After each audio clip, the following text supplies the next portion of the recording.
There are three broad theories about evolution and food. One is that humans have become adapted to the products of the agricultural revolution of the last 10,000 years. Two is the paleo view, that 10,000 years, that's a blink of an evolutionary eye, and that humans have adapted to Paleolithic diets with lots of lean meat. But why stop there? The last 200,000 years as mostly Stone Age humans represents just the last 1% of 20 or so million years we've been evolving since our common great ape ancestor.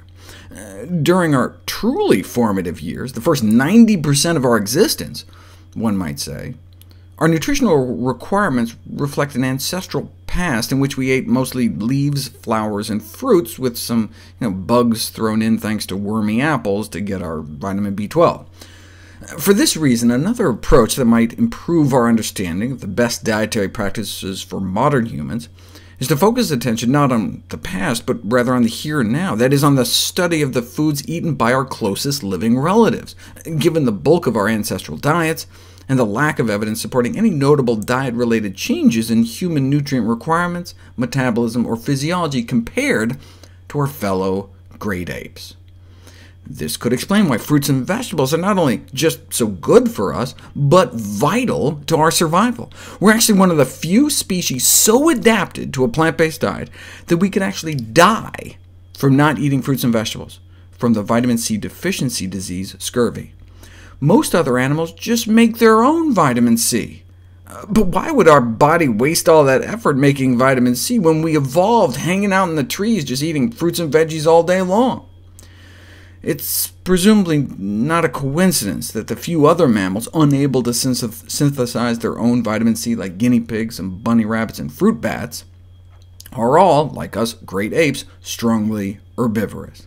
Even during the Stone Age, we may have been getting up to 10 times more vitamin C than we get today, and 10 times more dietary fiber, based on essentially rehydrated human fossilized feces. The question is, are these incredibly high nutrient intakes simply an unavoidable byproduct of eating whole plant foods all the time, or might they actually be serving some important function, like antioxidant defense? Plants create antioxidants to defend their own structures against free radicals. The human body must defend itself against the same types of pro-oxidants, and so we have also evolved an array of amazing antioxidant enzymes, which is effective but not infallible. Free radicals can breach our defenses, cause damage that accumulates with age, leading to a variety of disease-causing and ultimately fatal changes. That's where plants may come in.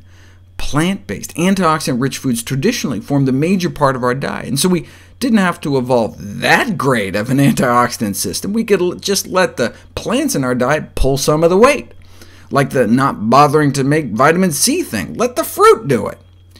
Using plants as a crutch may well have relieved the pressure for further evolutionary development of our own defenses, meaning we'd become dependent on getting lots of plant foods in our diet, and when we don't, we may suffer adverse health consequences. Even during the Stone Age, this may not have been a problem. Only in recent history did we start giving up on whole plant foods. Even modern-day paleo and low-carb advocates may be eating more vegetables than those on standard Western diets. There's this perception that low-carbers are chowing down on the 3 Bs, beef, butter, and bacon, but that's just a small minority. What they are eating more of is salad. The #1 thing an internet low-carb community said they were eating more of was vegetables. Great! If people want to cut their carb intake by swapping junk food for vegetables, that's not the problem. The concern is the shift to animal-sourced foods. Greater adherence to a low-carb diet high in animal sources of fat and protein was associated with higher mortality, for example after a heart attack, meaning they cut their lives short. If there's one takeaway from our studies of ancestral diets, perhaps it's that diets based largely on plant foods promote health and longevity.